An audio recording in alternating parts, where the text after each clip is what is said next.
मित्रों, भारतीय ज्ञान परंपरा इंडियन नॉलेज सिस्टीम IKS हा विषय 2020च्या शैक्षणिक धोरणामध्ये अंतर्भूत झालेला आहे आणि या विषयाच्या माध्यमातून आपल्या भारतीयांनी जे काही ज्ञान तयार केलेलं आहे ते ज्ञान आता विद्यार्थ्यांना शिकवलं जाणार आहे, ते भारतभर।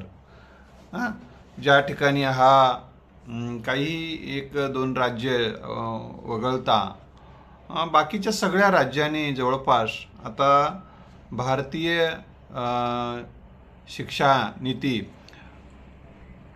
भारतीय शैक्षणिक धोरण 2020 जवळपास ते स्वीकारत आहेत। काही जण नाही स्वीकारले तर ते स्वीकारू शकतात आता। तर मला या निमित्तानं आपल्याला काही चर्चा होत आहे, त्या चर्चेच्या अनुषंगाने काही प्रश्न आणि त्याची काही उत्तरं आज मी आपल्या या विवेचनात देणार आहे। आता काही जणांचं असं म्हणणं आहे की सर, आपल्यावर भारतीय ज्ञान परंपरेच्या माध्यमातून विषमता लादली जाणार आहे का? मी त्याचं उत्तर आपल्याला देतो मित्रो। विषमता, जन्मजात विषमता, लिंगावर आधारित विषमता, जन्मावर आधारित विषमता ही जी आहे ना, कल्पनेवर आधारलेली विषमता जी आहे ना, ही ज्ञानात येतच नाही ना, हे अज्ञानात येते। अज्ञान त्यांना कोणी जरी ते ज्ञान परंपरा म्हणून सांगत असेल तर आपल्याला सांगता आलं पाहिजे ते अज्ञान परंपरा आहे, आपल्याला ज्ञान परंपरा शिकवायचं आहे असं त्यांना सांगायचं आपण। कारण ज्ञानाच्या कसोट्या असतात आणि त्या ज्ञानाच्या कसोट्यावर ज्या बाबी टिकतात त्याच नॉलेज म्हणून आपल्याला स्वीकारावे लागतात, हे लक्षात ठेवलं पाहिजे। जसं विज्ञानाला कसोट्या आहेत तसं ज्ञानालाही कसोट्या आहेत आणि ज्ञानाच्या कसोट्यावर अज्ञान, गैरसमज, काल्पनिक ईश्वर, बऱ्याच काल्पनिक बाबी टिकतच नाहीत, अंधश्रद्धा टिकत नाहीत। म्हणून आपल्याला ज्ञानाच्या कसोट्या त्यांना सांगाव्या लागतील। आता उदाहरणार्थ एखाद्यानं आपल्याला सांगून ठेवलं की ब्राह्मण श्रेष्ठ का, तर इथून जन्मले, तर त्यांना सांगावं लागेल बाबा इथं योनी नसते, इथं योनी नसते, या त्या योनीला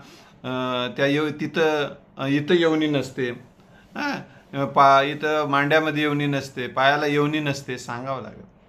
मग एवढं सांगावं लागेल की असं सांगितलं जातं की ब्राह्मण तोंडातून जन्मले, आणि पुन्हा क्षत्रिय बाहूतून जन्मले, वैश्य मांड्यातून जन्मले, शूद्र पायातून जन्मले, आणि अतिशूद्राला काय येऊनच नाही काय जन्मायला? हे प्रश्न आपण त्यांना विचारावं लागतील। मग ते कसे जन्मले? ते आभाळावरून डायरेक्ट आले का? मग आभाळावरून जर डायरेक्टच आले असतील म्हणजे ते परमेश्वराचीच निर्मिती असेल, असं तुम्ही ज्याला परमेश्वर मानता, वर राहते आणि त्यानं काही गोष्टी निर्माण करून खाली टाकते। मग आता ते परमेश्वराने निर्माण केलेली गोष्ट अतिशूद्र आणि अतिशय तिला तुच्छ स्थान का दिले गेलं, हे प्रश्न विचारावं लागतील ना। म्हणून तुम्हाला सज्ज राहावं लागेल, ज्ञानी बनावं लागेल, किंवा चिंता करून चालणार नाही, ही गोष्ट आपण लक्षात ठेवली पाहिजे। आणि जे काही ज्ञान भारतीयाने निर्माण केलेलं आहे भारतीयांच्या हितासाठी असेल आणि ते शिकवलं जात असेल तर त्याचं स्वागत केलं पाहिजे, अभिनंदन केलं पाहिजे।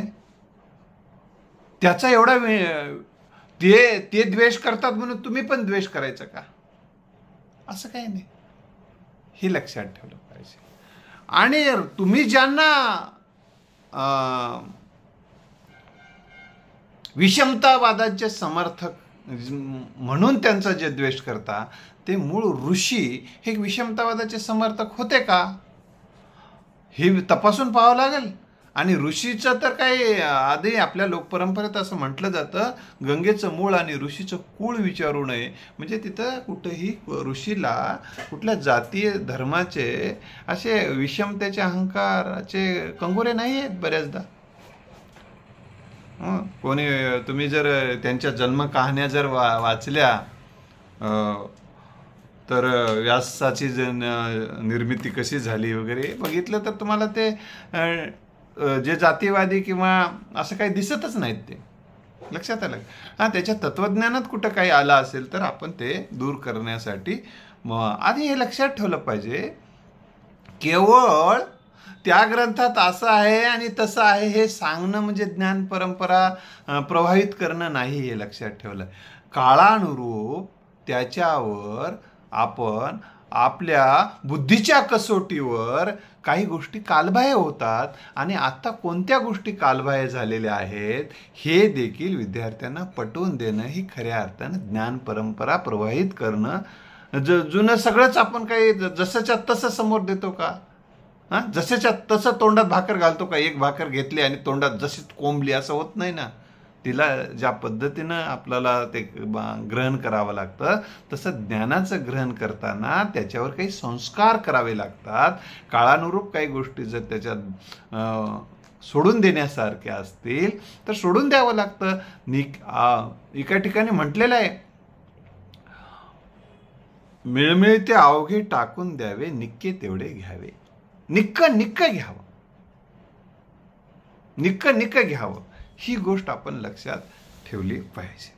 दुसरी गोष्ट, यामुळं काय झालं की आपल्याला खरं शिक्षण म्हणजे इंग्रजीतूनच शिक्षण असं जे झालं होतं तसं काही नाही. भाषा हे ज्ञान घेण्याचं एक माध्यम आहे आणि भाषा स्वतः जी निर्मिती केलेली ते पण ज्ञानच आहे.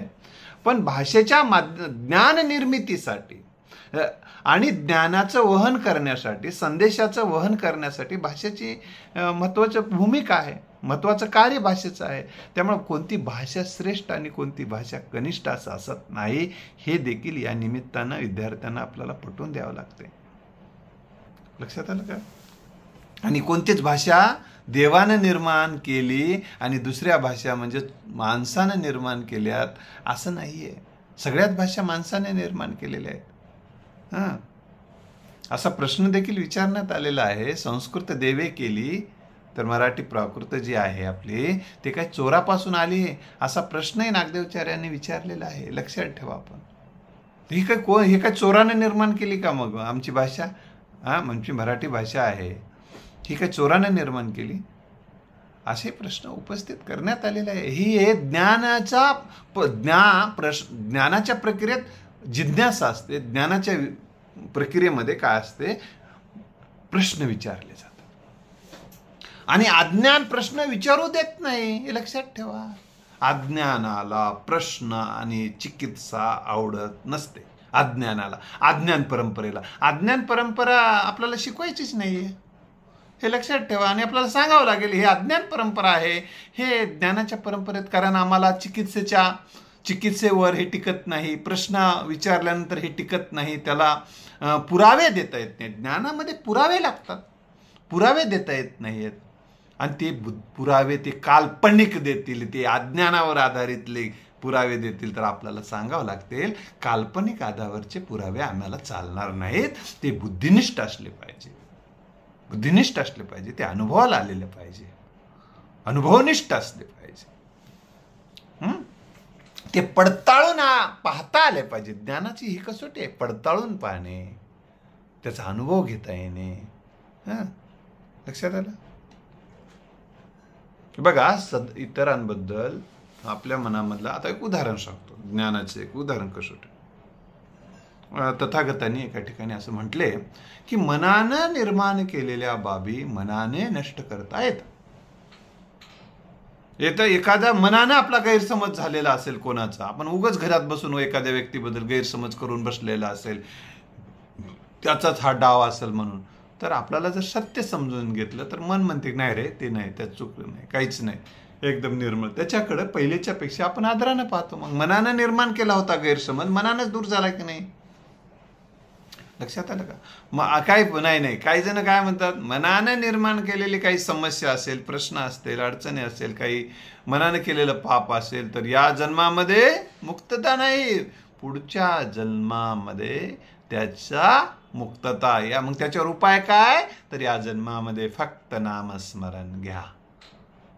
हे अज्ञान आहे, म्हणजे आपल्याला सांगावं लागेल ना अज्ञान आहे म्हणून. ते सांगण्याची डेअरिंग पण आपल्यामध्ये असली पाहिजे ना. उगा खाजगीमध्ये चर्चा करून काय फायदा? आणि आपण एक लक्षात ठेवलं पाहिजे, परंपरेमध्ये जर काही गोष्टी चांगल्या असतील, उपकारक असतील तर आपण स्वीकारलं पाहिजे. एक उदाहरण, आम्ल पित्त झालं, आता या आम्लपित्त झाल्यानंतर याच्यावर उपचार करणारे एक ज्ञान आहे, त्याला वमन आहे भारतीय परंपरेमध्ये, त्यालाच लघु शंख प्रक्षालन म्हणतात. दुसरं आहे शंख प्रक्षालन आहे. सात्विक आहार आहे, सात्विक विचार आहे, सात्विक भावना आहे, सात्विक कल्पना करणं जगा आहे, उत्तम दिनचर्या आहे, इतर ऋषींनी सांगितलेली दिनचर्या आहे, ऋतुचर्या आहे. ऋतू म्हणजे ऋतुमानानुसार कसं जगलं पाहिजे, दिनचर्या म्हणजे दिनचर्या कशी ठेवली पाहिजे. असं जर जगलं तर आम्लपित्त होणारच नाही ना. किंवा अष्टांग मार्ग आहे तथागतानं सांगलेला, किंवा पतंजली ऋषीने सांगितलेल्या अष्टांग योग आहे. ह्या गोष्टी करा, तुम्हाला पित्त होणारच नाही. हे उपाय आहे भारतीय. ते ॲलोपॅथीच्या गोळ्या घेऊनच आम्लपित्त दूर होते असं कोणी सांगितलं मग? हे आपल्याला विद्यार्थ्यांना हे समजून सांगावं लागणार आहे. नाही आम्लपित्त झालंय आणि आम्लपित्ताच्या बिमारीतून बाहेर यायचं असेल तर फक्त आणि फक्त ॲलोपॅथीच आहे आणि ते पाश्चात्य ज्ञानच त्याच्याबरोबर रामबाण उपाय आहे, हे अज्ञानच आहे. एक असं सांगणं म्हणजे हे असंच सांगणं म्हणजे अज्ञान आहे. असाच दुराग्रह आहे. दुराग्रह ज्ञानाच्या कक्षेमध्ये दुराग्रह येतच नाही. लक्षात आलं? ज्ञानाच्या कक्षेमध्ये दुराग्रह आणि आग्रह जमत नसतात. ज्ञानाच्या क्षेत्रामध्ये सत्य आणि तथ्य, अनुमान आणि निष्कर्ष आणि अर्थ निर्वेचन पुरावे हे महत्वाचे घटक ठरतात. ज्ञानाच्या क्षेत्रात बुद्धिवाद आणि अज्ञानाच्या क्षेत्रात शब्द प्रामाण्यवाद हे ज्ञानाच्या कसोटीवर कोणी जर टिकते म्हणत असेल तर ते त्या ज्ञानाच्या कसोट्यातून शब्द ज्ञान तुमचं जर टिकत असेल तर ते ज्ञान आहे. तर जर केवळ आमच्या ह्या ग्रंथात लिहिलंय म्हणून ते श्रेष्ठ आणि तेच सत्य म्हणून कोणी जर सांगत असेल ते अज्ञान आहे. वैभव लक्ष्मी व्रताचं पुस्तक हे ज्ञानाचं प्रतीक असू शकत नाही, ज्ञान परंपरा असू शकत नाही. कारण त्याच्यामध्ये केलेले व्रत जर केले तर प्रमोशन होते, असं होते, तसं होते, असं होते, तसं होते, हे जे सांगून ठेवलेले नाही बासकळ, हे अज्ञानाचं प्रतीक आहे. हे आपल्याला सांगता आलं पाहिजे. त्या ज्ञानाच्या कसोटीवर, अनुभवाच्या कसोटीवर, तर्काच्या कसोटीवर, तथ्याच्या कसोटीवर पडताळून पाहता येत नाही. बुद्धिवादाच्या कसोटीवर ते टिकत नाही, आपल्याला सांगता आलं पाहिजे. लक्षात आलं? म्हणून ह्या सगळ्या गोष्टीचा अभ्यास करणं. आणि आता काय होणार आहे अजून एक बघा, आपण पाश्चात्य ग्रंथ म्हणजे पाश्चात्याने निर्माण केलेले ग्रंथ म्हणजे श्रेष्ठ आणि भारतीयांनी निर्माण केलेले म्हणजे कनिष्ठ, ही जी विभागणी केलेली आहे, ही विभागणी अज्ञानावर आधारलेली आहे आपली. आपण अभ्यास केलाय का? ते ग्रंथ अभ्यासलेत का? त्यातलं सत्यता तपासून पाहिली का? त्याला ज्ञानाच्या कसोट्या लावल्या का? मग ज्ञानाच्या कसोट्यावर टिकणारा त्यातला कोणता भाग आहे त्याचे वेगळे ग्रंथ तयार केले का? आता ह्या भारतीय ज्ञान परंपरेचा विषय आल्यामुळे आपल्याला त्यातलं सार तेवढं समजा आता तूप करणं सुरू आहे का, हंडाभर ताक म्हणजे तूप नसते पण त्या ताकामध्ये तूप असते. तसं एखाद्या ग्रंथामध्ये अज्ञान जरी खूप भरलेलं असेल तरी त्याच्यामध्ये काही ज्ञानाचे कण आहेत का, ते कण गोळा करून त्याचं एक ग्रंथ तयार करणं हे ज्ञान परंपरा विशेष सुरू केल्यानंतर हे होणार आहे. आणखीन काय होणार आहे? जर बरा एखादा मराठी भाषेमध्ये एखादा ज्ञान परंपरेला अनुकूल असा, ज्ञान परंपरेमध्ये बसणारा असा ग्रंथ जर असेल मराठी भाषेतला, तर त्याचे वेगवेगळ्या भाषेत भाषांतर होणार आहेत भारतभर. आणि सर्व भारतीयांचं ज्ञान कळायला हा विषय मदत करणार आहे पुढच्या काळात. ही आता तर प्रारंभ आहे मित्रांनो, आता हा काही विषय थांबणारा नाही, हा पुढे पुढे जाणार आहे आणि चांगला विषय आहे. हे माझं वैयक्तिक मत आहे, काही जणांचं मत वेगळं असू शकते. आपल्या देशामध्ये अनेक विषय हाताळले, असा विषय नाही. कामशास्त्र आहे, कामशास्त्राचा विषय हाताळला आपल्या देशामध्ये.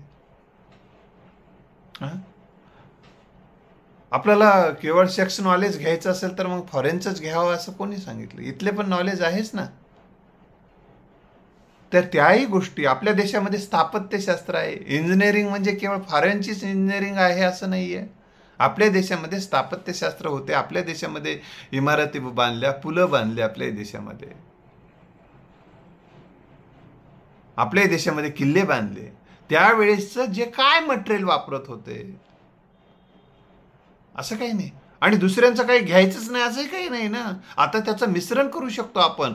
पाश्चात्य नॉलेज, भारतीय नॉलेज या दोन्ही नॉलेजमधून अधिक उपकारक नॉलेजचे ग्रंथ तयार करू शकतो. आणि तशा पद्धतीचे आपण नवे नवे काही पायंडे तयार करू शकतो, नव्या नव्या बाबी तयार करू शकतो दोन्हीच्या मिश्रणातून. आपण हे आपण लक्षात ठेवलं पाहिजे. जे जे त्यांचं उपयुक्त आहे ते घ्यायचं आणि जे जे आपलं उपयुक्त आहे ते घ्यायचं. आणि दोन्ही उपयुक्तेतून मास्टर माइंड, ज्याचं चांगलं माइंड आहे ते त्याचा वापर करायचा आपण. आणि मास्टर माइंड ही संकल्पना देशाला उज्ज्वल ठिकाणी महासत्ता बनवणारी कल्पना आहे ती. लक्षात आलं का? तर ही इंडियन नॉलेज सिस्टीममध्ये अनेक आपल्या देशातले ग्रंथ आहे. योगशास्त्र ग्रंथ आहे, चांगला ग्रंथ आहे तो. मी स्वतः वाचलेला आहे, योगशास्त्राचा अभ्यास केला आहे, काय अनुभव घेतलेले आहेत म्हणून सांगतो ते सुद्धा. एखादा मुद्दा तुम्हाला पटला नाही तर सोडून द्यायचा फक्त तेवढा. आयुर्वेदाची जी परंपरा आहे आपल्या देशातली, ज्ञानाची परंपरा आहे, आयुर्वेदामधल्या वनस्पती ज्या आहे, वनस्पती हेच औषध आहे अशा पद्धतीचा विचार मांडला तर मग कोणत्या वनस्पती खाल्यानंतर, कोण्या वनस्पती कशा घ्यायच्या त्याचे काही ते पडताळून पाहून त्याचा सायंटिफिक अभ्यास करून त्याच्यामध्ये कोणते घटक आहेत ह्या सगळ्या गोष्टी शास्त्रीय पद्धतीने अभ्यास करायचे. शास्त्रीय ग्रंथ जे आहेत ते ग्रंथ ज्ञान परंपरेत येतात, अशास्त्रीय नाहीये, अज्ञानावर आधारलेले नाहीये, हे लक्षात ठेवा. मग आयुर्वेदामधले ज्या ज्या गोष्टी चांगल्या आहेत त्या आपण स्वीकारायला पाहिजे, पण असा आग्रह धरता कामा नाही फक्त आयुर्वेदच आम्ही उपचारासाठी वापरू आणि बाकीचं ॲलोपॅथी आम्ही वापरणारच नाही, हे सुद्धा दुराग्रह आहे. असं चालणार नाही. ज्या ठिकाणी जी गोष्ट पक्की ठरेल, एखादी इमारत बांधतोय आपण, ज्या ठिकाणी इमारत बांधताना असं म्हटलं जायचं, लहानपणी आम्ही ऐकत होतो, जो चिरा म्हणजे त्या घडवलेला दगड म्हणजे चिरा, घडवलेला दगड म्हणजे चिरा, जो जिथं बसतो तिथंच तो वापरावा लागतो. ही कोणताही किती आवडला म्हणून वापरता येत नाही, हे शानपण सांगितलं जायचं, चर्चा व्हायची. ते तुम्हाला मी सांगतो, जर ज्या ठिकाणी जे नॉलेज मुळे ते अज्ञान दूर होणार आहे, ज्या ज्ञानामुळे जो अज्ञान दूर होणार आहे, ज्या ज्ञानामुळे प्रश्न सुटणार आहे, ज्या ज्ञानामुळे अडचण सुटणार आहे, ज्ञानामुळे समस्या सुटणार आहे, ते ज्ञान कोणाचं का असेना आणि कोणतं का असेना ते आपल्याला घ्यावं लागणार आहे. नाही घेईना मी, ॲक्सिडेंट झालाय, रक्तबंबाळ व्हायला लागलेलं, माझ्याकडचं औषध नाही पण ॲलोपॅथीमध्ये औषध आहे ते रक्तसंचार थांबवणारं, रक्तबंबाळ होणं थांबवणार. घेत नाही, मी घेणार नाही, मी इकडलंच उपचार करतो, मरून जाशील की, असं नाही जमत. हे आपण लक्षात ठेवलं पाहिजे. आपले दुराग्रह आणि आग्रह हे ज्ञानाच्या क्षेत्रामध्ये त्याज्य ठरतात, ही गोष्ट आपण लक्षात ठेवलं पाहिजे. दुसरी महत्त्वाची गोष्ट म्हणजे ज्ञानाच्या मी पाणिनीचं व्याकरणशास्त्र आपल्याला स्वीकारावं लागेल. आपण लावलेला शून्याचा शोध आहे तो जग वापरते. आपल्या नॉलेजचा अजून एक विचार करावा लागणार आहे की आपलं नॉलेज कोणतं नॉलेज वापरते जगामध्ये. योगशास्त्राचा अभ्यास करते, आता आयुर्वेदाचा सुद्धा उपचार घेतले चालले फॉरेनर, आपल्यातली निसर्ग उपचार घेतला चाललाय. आपल्या देशामध्ये येणारा इथला सूर्यप्रकाश आहे त्याचा उपयोग घेण्यासाठी इथं येतात. आणि सूर्यप्रकाशाचा कशासाठी सूर्यप्रकाश असते तर डी जीवनसत्व आहे. डी जीवनसत्व आहे, त्वचेचे रोग ते दूर करण्यासाठी झोपतात येऊन इथं गोवा वगैरे बीचवर, आम्ही त्याच्यासोबत जाऊन फोटो घेतो.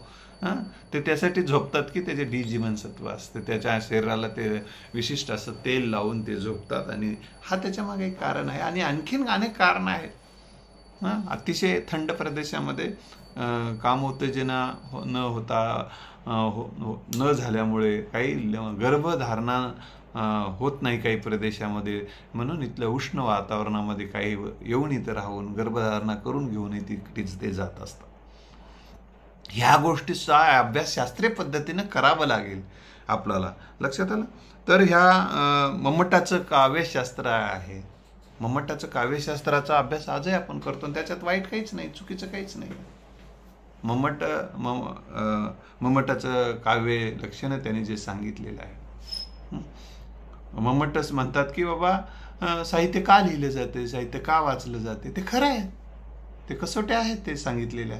मग त्याच्याबरोबरच आपण पाश्चात्य राष्ट्रातले जे काही साहित्यिक आहेत त्यांनी साहित्याबद्दल काय विचार केलेला आहे, त्यांचं साहित्य ते आणि ते दोन्हीचा अभ्यास केला जातो ऑलरेडी आपल्या साहित्यशास्त्रामध्ये. याचा अर्थ आजच केला आहे असाही दुराग्रह करण्याचं काही कारण नाही की आता इंडियन नॉलेज सिस्टीम फक्त आम्हीच सुरू केलेली आहे आणि याच्या अगोदर इंडियन नॉलेज सिस्टीम नव्हतीच आणि भारतीय ज्ञानाचा आम्ही अभ्यास करतच नव्हतो आणि फक्त पाश्चात्य राष्ट्राचा अभ्यास करत होतो, पाश्चात्य तत्वज्ञानाचा अभ्यास करत होतो आणि या शैक्षणिक 2020 पासूनच आम्ही फक्त आणि फक्त भारतीय ज्ञान परंपरेचा अभ्यास करायला सुरुवात केलेली आहे. असा जर कोणाचा गैरसमज असेल तर तो अज्ञानावर आधारलेला आहे. हा, एवढं झालेलं आहे की या विषयाला एक स्वतंत्र विषय म्हणून मान्यता देऊन सगळ्या शाखेसाठी हा विषय जो अनिवार्य करण्यात आलेला आहे, हे गोष्ट यांच्या काळामध्ये घडलेली आहे, हे आपण लक्षात घेतलं पाहिजे. हे मात्र ते श्रेय आताच्या या शासनाला जाते. या इथल्या शासनाचं जे धोरण आहे त्या धोरणाच्या गायडन्स खाली हे जे काही शैक्षणिक धोरण पुढं आलेलं आहे ते आहे. भारताचं नाट्यशास्त्र आहे. भारताचं नाट्यशास्त्र चांगलं आहे. तर मी तुम्हाला सांगत होतो की आम्ही काव्यशास्त्र शिकत असताना पाश्चात्याचे काव्यप्रयोजन आणि भारतीयांचे काव्यप्रयोजन आम्ही शिकलेले आहेत. मग त्याच्यामुळे तसा अभ्यास होतच होता. पाश्चात्य तत्ववेत्ते जसे शिकलेले आहेत आम्ही, तसं आम्ही आमचे भारतीय तत्ववेत्ते शिकले आहे. अर्थशास्त्र शिकत असताना कौटिल्य पण आपण शिकलेत, ॲडम स्मिथ पण शिकलेला आहे, रिकार्डो पण शिकलेला आहे. म्हणजे याचा अर्थ असं नाही, कुठलंही शास्त्र घ्या, राज्यशास्त्र शिकत असताना इंडियन थिंकर जसे शिकलेले आहेत तसे पाश्चात्य विचारवंतही आपण शिकलेले आहेत. त्याच्यामुळं आत्ता सुरुवात झाली असा कोणाचा गैरसमज झाला तर हे तुम्हाला काही पुरावे म्हणून दिलेले आहेत, ते तुम्ही सांगू शकता. कारण हे काही आपलं वैर नाही, वाद नाही. वाद ह्या अशा संवादातून ज्ञानाची निर्मिती होत असते, लक्षात ठेवा. आणि अशा प्रश्न विचारणाऱ्याला आणि काही पुरावे समोर करणाऱ्याला अरे हे आपला वैरी आहे अशी जर धारणा असेल तर तुम्ही अज्ञानाच्या जनकाचे पुत्र आहात असा त्याचा अर्थ आहे. लक्षात आलं का? मग वस्तुनिष्ठता ही समजून घेतली पाहिजे, कारण ज्ञानाच्या कसोटीमध्ये वस्तुनिष्ठता असते. तर मित्रो, आपल्याला ज्ञान घेण्यासाठीच्या काही ज्ञान केवळ कल्पनेनं ज्ञान असते का? नाही. तर ज्ञानेंद्रिय आपल्या परंपरेतच सांगून ठेवलेले आहेत. ज्या माध्यमातून ज्ञान घेतलं जातं ते ज्ञानेंद्रिय. डोळ्याला जसं दिसते तसं यथा वस्तुनिष्ठ जसं दिसलं तसं सांगणं, सम्यक दृष्टी, हे आपल्या भारतीय परंपरेतलं ज्ञान आहे. तथागतांनी सांगितलेलं मला वाटल तसं मी दिसलंय म्हणून सांगणं हे अज्ञान आहे. लक्षात आलं? आणि हे डोळ्याच्या माध्यमातून आहे. जे कानाला जे ऐकू आले ते तसंच ऐकू आलंय असं सांगणं, वेगळंच सांगणं नाही. कान आहे, नाक आहे, जस जो सुगंध आहे, सुगंधाबद्दलचं ज्ञान आम्ही कशा माध्यमातून सुगंधाबद्दलचे वेगवेगळे हे दुर्गंध हे सुगंध हे कशामुळं त्याचं लिखाण केलेलं आहे. तर हे कशाच्या माध्यमातून घेतलं आम्ही. मग त्याचे परिणाम मनावर शरीरावर काय होतात याचा देखील अभ्यास आम्ही बुद्धीने घेतला. बुद्धी सुद्धा आंतर ज्ञानेंद्रियच आहे एक प्रकारचं, आंतर ज्ञानेंद्रियच आहे बुद्धी. मन चिंतन करते, लक्षात आलं का? मनन करते, मन पण संकलन करते मन, लक्षात आलं? ह्या ज्ञानेंद्रियाच्या माध्यमात, कानाच्या माध्यमात, डोळ्याच्या माध्यमात, त्वचेच्या माध्यमात, जिभेच्या माध्यमात, त्वचेच्या माध्यमात आपलं स्पर्श ज्ञान होते, चवीचं ज्ञान आहे. ह्या सगळे ज्ञानेंद्रिय आपण बघितले पाहिजे. या कर्मेंद्रियाचाही उपयोग ते ज्ञानेंद्रियाच्या साठी होतच असतो. ह्या सगळ्या गोष्टीचा अभ्यास आपण या निमित्तानं अशा पद्धतीने करूया. या पहिल्या भागात काही महत्त्वाचे मुद्दे मी मांडलेत. अजून पुढच्या भागामध्ये ज्ञानाच्या कसोट्याचा एकेका ज्ञानाच्या कसोटीचा उदाहरणासह स्पष्टीकरण सुद्धा आवश्यक असेल तर मी करणार आहे. भारतीय ज्ञान परंपरेमधले आणखीन ज्ञानाचे कोणकोणते घटक आहेत, भारतीय ज्ञान परंपरेच्या ज्ञानाचा उद्देश काय आहे. बघा, आपल्या भारतीय ज्ञान परंपरा मूल्यांची निर्मिती करते आणि ज्ञानातून मूल्यवान बनलं पाहिजे हे शिकवते. पॅकेज शिकवत नाही. पॅकेज आमचं हे ज्ञान घेतलं की आम्हाला एवढं पॅकेज मिळणार आहे हे काय आम्ही शिकवत नाही. तर पॅकेज मिळणं हा ज्ञानाचा परिणाम आहे, ज्ञानाचा उद्देश नाही. लक्षात आलं. अनेक गोष्टी आहेत त्या आपण पुढच्या भागात बघू. आता या ठिकाणी मी थांबतो. यामध्ये काही जर तुम्हाला असं वाटलं माझं चुकीचं आहे असं वाटलं आणि पुराव्याच्या आधारे जर तुम्हाला ते खोडता आलं तर माझ्या ज्ञानात भर पडेल. तुम्ही मला सांगू शकता, असं काही नाही. कारण कोणताच माणूस परिपूर्ण असू शकत नाही. मी जे काही मांडलेले आहेत ते मी त्याच्याबद्दल कोणाचं काही मत असेल तर बोलू शकता किंवा माझा नंबर पण देतो तुम्हाला 9767704604 9767704604 हे आपल्याला घ्यावे लागेल. आणि भारतीय भाषा शिकत असताना आम्हाला पाश्चात्य भाषा टाकून द्यायच्या आहेत का? नाही. तुम्ही इंग्रजीला हद्दच पार केले. एखाद्यानं म्हणला इंग्रजी पूर्णतः आपण नष्टच करून टाकू, तर शक्य आहे का? का करता तुम्ही? आपली भाषा शिकवायचं, त्याची भाषा शिकवायची. एक भाषा म्हणजे एक शस्त्र आहे. वेगवेगळे शस्त्र ठेवायचे सोबत ना. जिथं इंग्रजीचा उपयोग झाला इंग्रजी वापरायची. पाश्चात्य राष्ट्रात आपला भारतीय माणूस गेला डॉलर कमवायला, तर तिथं आपण संस्कृत थोडं शिकून कमवणार आहोत डॉलर. तिथल्या लोकांसोबत संस्कृतमध्ये थोडाच संवाद साधू शकणार आहोत. असं नसतंय. तर त्यामुळं सगळ्या भाषा एक एक भाषा म्हणजे एक एक शस्त्र आहे आणि जिथं जे शस्त्र वापरायचं तिथं ते शस्त्र वापरलं पाहिजे आणि आपलं जीवन समृद्ध केलं पाहिजे. धन्यवाद.